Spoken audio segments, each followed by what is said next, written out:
naman siguro, Karen, solo mom, really a lot of solo parents and our organization worked with me and my office pushing this bill. They lobbied for the passage of the bill in both houses. Nag-signature campaign sila in several provinces and cities. Kaya masaya talaga ako, Karen. Pirma na lang ng presidente ang kulang. Magiging batas na talaga ito. Yun yung isang importanteng amendment, Karen, na pati yung mga asawa o kapamilya ng mga low and semi-skilled OFWs natin na nasa labas ng Pilipinas for an uninterrupted period of 12 months or more, ituturing na ring solo parents, makakapakinabang sa benepisyong ito. Yung mga legal guardian, adoptive o foster parents, pati yung mga lolo-lola nagpapalaki sa apo nila, makakabenepisyo din sa batas. So these are the additions we are making to those who will be considered as solo parent. You are covered as a family member or relative, solo kang nagpapalaki. So kumbaga tumatayo kang solo parent nung batang iyon. If that is the case, then you will also be covered by this law. Currently kasi, Karen,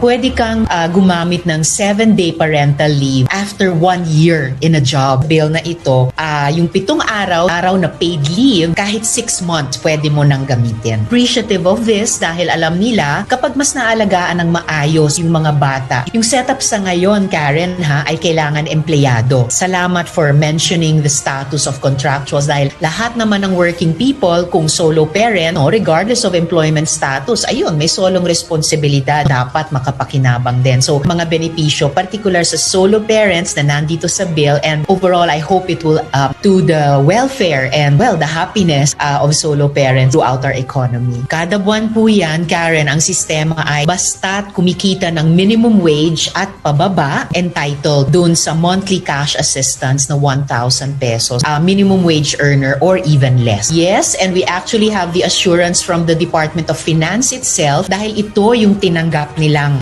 compromise amendment, solo parents welfare kapalit. Nung una sanang gustong isulong, Karen, ng both houses, yung House of Reps at kami sa Senate, a very big package of discount sa malawak na range ng mga produkto at serbisyo para sa solo parent. Sinabi ng DOF, committee hearings pa lang, ayaw nila yon dahil hindi kakayanin. So in the back and forth between kami ng House at Senate on the one end and on the other end yung DOF, ito yung naabot namin kompromiso. So that means we have DOF confidence as well na kayang pondohan ito ng ating gobyerno. DSWD din, tama, Karen, ang mag-award nito buwan-buwan. Importante, essential na partner ang LGUs para siguruhin na lahat ng qualified solo parents na minimum wage earner pababa ay makapakinabang dito at sila lang, walang iba. So as for other social protection programs, merong ganong identification of the beneficiary participants at saka checks and balances, no, na walang fraud at walang wastage o leakage. Well, in those cases, Karen,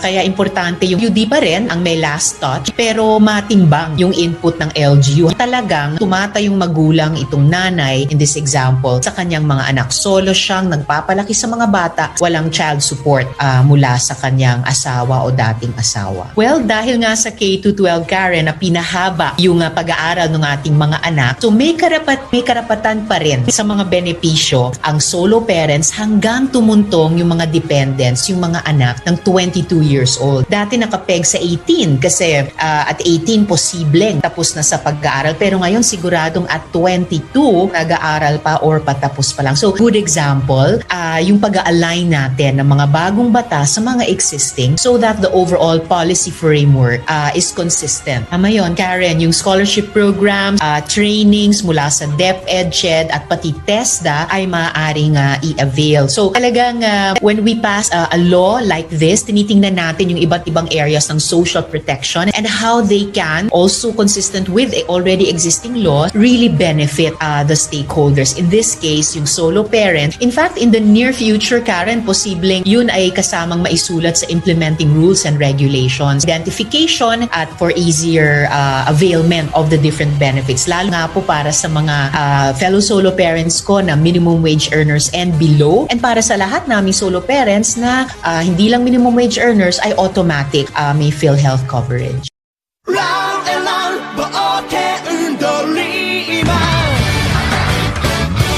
どこまで走れるんだろう確かめたいよこの力の限りまで僕らにゴールなんてない走り続けろ振り返ることない